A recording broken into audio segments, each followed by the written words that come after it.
Hi everyone, it's Fiona Edgar, Astrologer here, and I thought that I would make a quick video about some interesting things that I've noticed about the astrology of Joe Biden. So let's start off with his birth chart, which, as you know, is the key to discovering everything about a person. We can see his strengths, his weaknesses, his childhood, what he tends to be like within his career. So let's cover all of those. So first of all, his childhood, he has Pisces on the IC.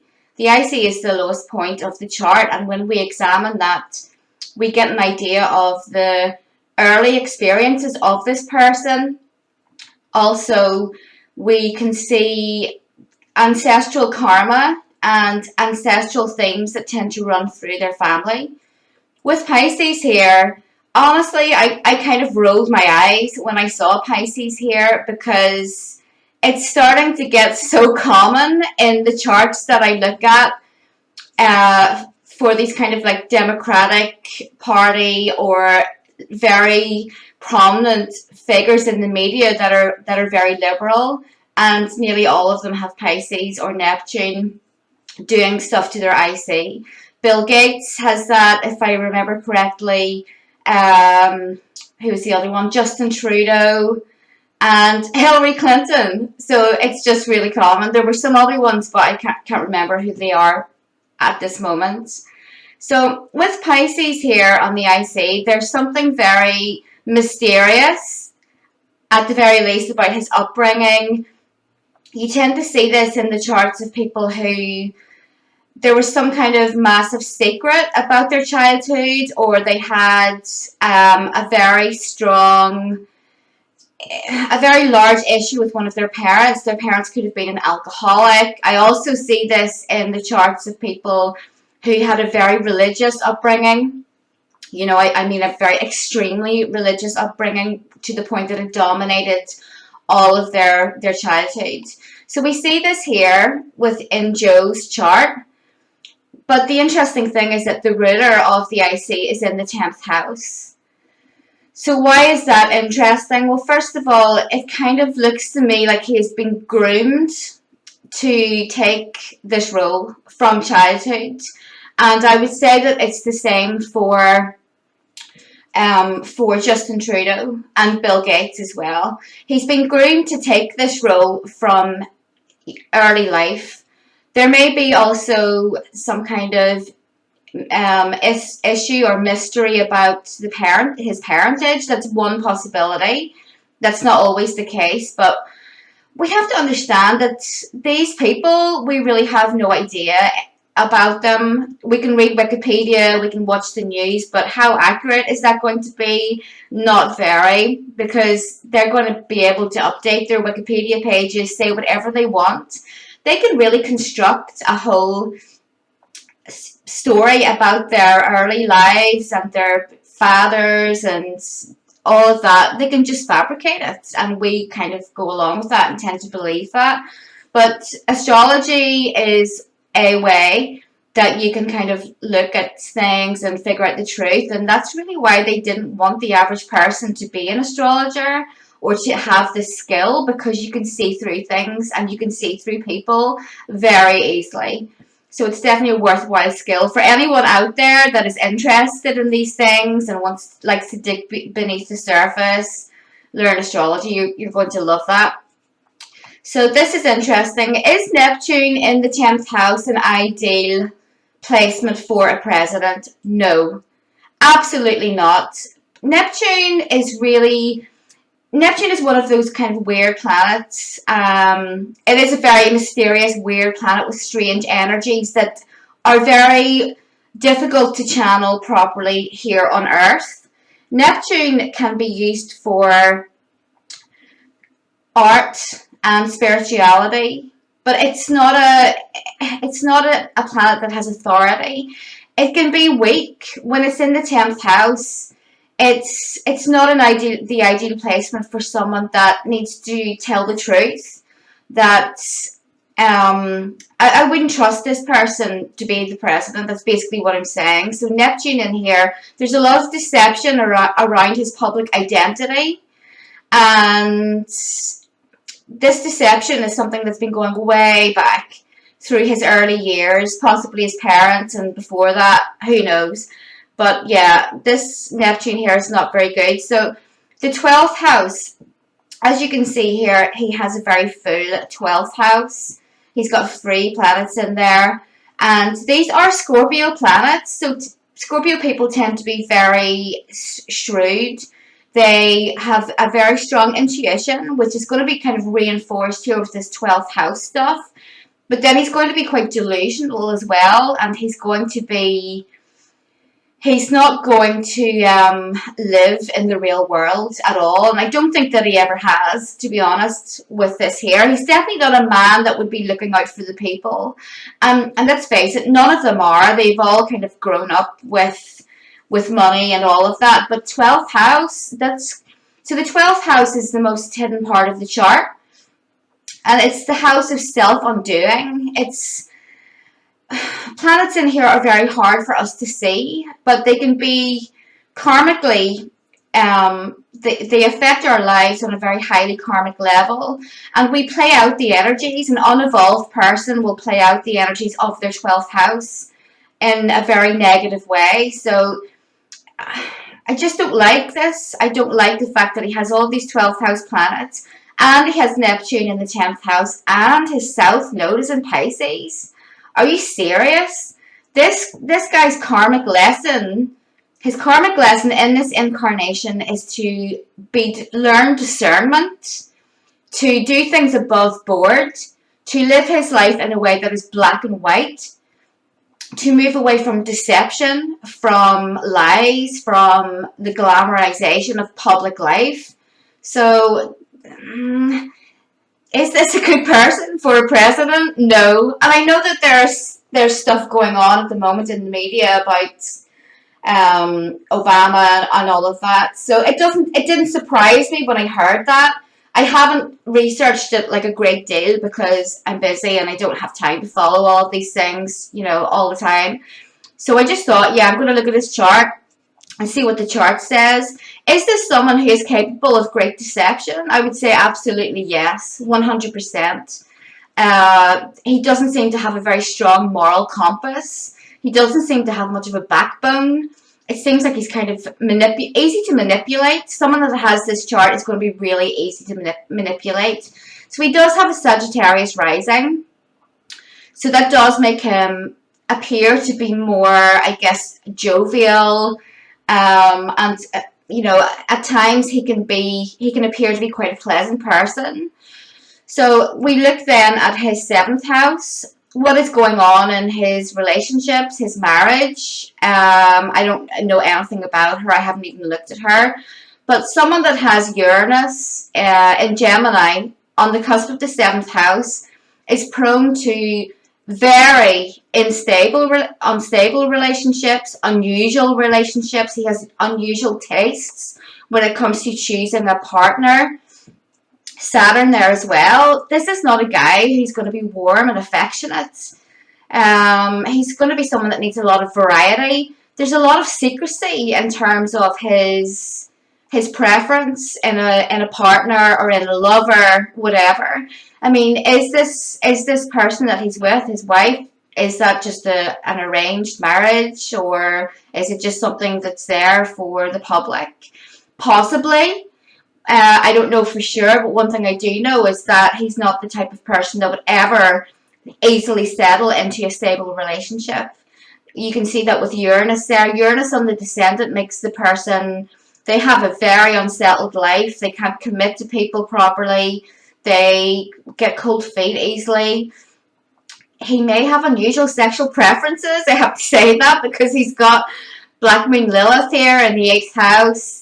Pluto and Jupiter in the 8th house. He's definitely someone that is very sexually motivated. Then you've got Mars squaring Pluto here. He can be a very driven and ambitious person when he really needs to be. But Mars square Pluto can be very ruthless as well. What he actually needs to do, forget about his career in politics, what this person needs to do to grow is to deal with his wounds. So you see the way that Chiron here is conjunct his North Node. It isn't out of sign conjunction, but it's still a conjunction. Chiron in the birth chart represents our wounds, where we need to heal, what we need to focus on to get the most out of life, what we need to look at in terms of our childhood and our parentage. Chiron in Leo suggests that he has very strong wounds around his father. So he needs to look at that, whether his father is actually biologically his father, or there's some other secrecy or deception surrounding that. He needs to look at that, and he needs to. This is someone that is constantly trying to run away from his wounds, constantly living in this kind of foggy, glamorous, public life where it's not a reality. So he needs to do that. His moon is at 0 degrees of Taurus. So moon in Taurus is a good placement to have. They usually have very stable emotions. They're calm, but it's in the 5th house here, which shows that he is quite focused on pleasure. It also makes a square to Pluto. This can be, people that have moon square Pluto can frequently find themselves in love triangles. They're always seeking pleasure from outside of themselves and always pushing the limits to make sure that they're always feeling intense. They're not really, someone that has moon square Pluto is not really going to settle into any kind of normal life very well. So as you can see, it's a bit of a mixed bag in his chart. I mean, he does have some good things if he were to use those in a positive way. The 12th house is a very psychic part of the chart. He's very intuitive. He could easily be someone that's incredibly psychic with all of these placements in here, especially since the planets are in the sign of Scorpio. But he seems to be, he seems to be dominated by this Neptune in the 10th house. It's not a good placement for a president. It's simply not, because he's being pulled like a puppet from behind the scenes. His chart is full of puppetry and puppet masters, whether it's the deep state or someone else, or simply an unhealthy motivation that he has. I would not say that this makes a good president. And actually, an interesting thing is, if you look at Hillary Clinton's chart here, look at the similarities. I mean, even if you don't know astrology, come on, look at this. So they're very similar. I would say that Hillary Clinton's chart is actually much worse, but they are quite similar that way. So let's have a look at what might be coming up for Joe over the next couple of months in terms of transits. Now, what I am drawn to the most is that in December, Saturn is going to enter Aquarius for 2.5 years, and Saturn in Aquarius is going to make a square to all of these Scorpio planets in his chart, which, because they're in the 12th house, what does that mean? Is that a prison sentence? Or is he just feeling that he's extremely isolated at that time? We don't know. So that's going to be a lengthy kind of ongoing thing. He does have some other difficult transits. Neptune and Chiron are transiting through his 4th house. So those wounds that I talked about in terms of his childhood, they're being brought up at the moment. They're kind of being aggravated. Is he aware of his wounds? I don't think so. I think that potentially we are looking at someone that has been brainwashed, influenced heavily. I don't know, maybe the whole MK Ultra stuff. We hear a lot about that. That's another possibility. But it's someone, he's not going to be a strong person in his own spirit. He's not an authentic person. He is kind of very full of deception. He's had a very unstable start to his own life. He continues that instability throughout his marriage and any other relationships. I mean, is he a pedophile? I don't know. Is he someone that has unusual sexual tastes? Potentially, yes. I would say so, potentially with this. He's definitely someone that likes an imbalance of power in his sexual relationships. I don't know how much I can actually talk about that on here, but that's something that you would always look at in a chart to see the type of person that they are. So what he really needs to do is to solve these wounds here. If you want to take a quick look at Hillary Clinton's chart, I always laugh whenever I see this chart because it's like bloody awful, and this woman should never have even been considered for presidency. So first of all, she is the Pisces moon. Pisces moon people are generally, they can be, they have a lot of good qualities. They can be very intuitive. Again, we can see the intuition here with Hillary. All of the Scorpio stuff in the 12th house, and then the Pisces influence too. So, yeah, she can be really delusional. This is someone that's delusional. Hillary Clinton is absolutely 100% delusional about her own abilities. Her upbringing, again, this is someone that was groomed from the beginning to take this role. Neptune is coming up to make a conjunction to her moon. I dread to think what that is going to be like for her, or what is going to happen.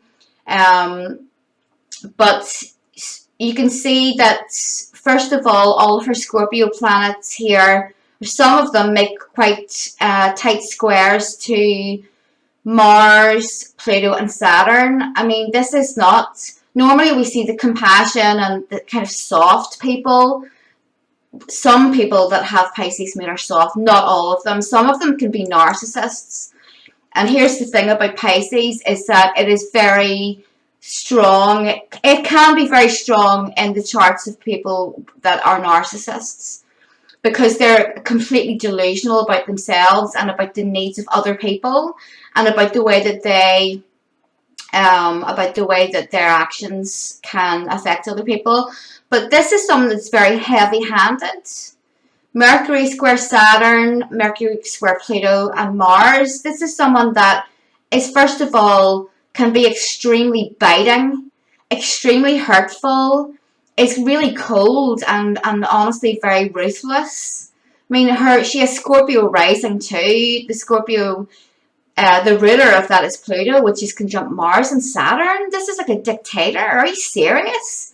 And people actually think that this woman is concerned about equal rights, and she wants to help people. She doesn't give a crap about those people. That's a front. This is what people need to realize, is that when someone bleats on about equality and helping the less fortunate and all of that, that's just a front. She doesn't care about other people. That's very clear to see in this chart. Also, this woman has the South Node making a conjunction with her ascendant. The South Node is where we've come from karmically, and the North Node is kind of where we should try and head towards to get a better balance in life, to balance the karma out. South Node, but we should try to get to the North Node, but it's a difficult place for us to get to. That's the thing. It's not an easy switch over. Where Hillary is supposed to be going is harmony with other people. It's in Taurus, so she should be trying to find stability with other people, stability in her own life.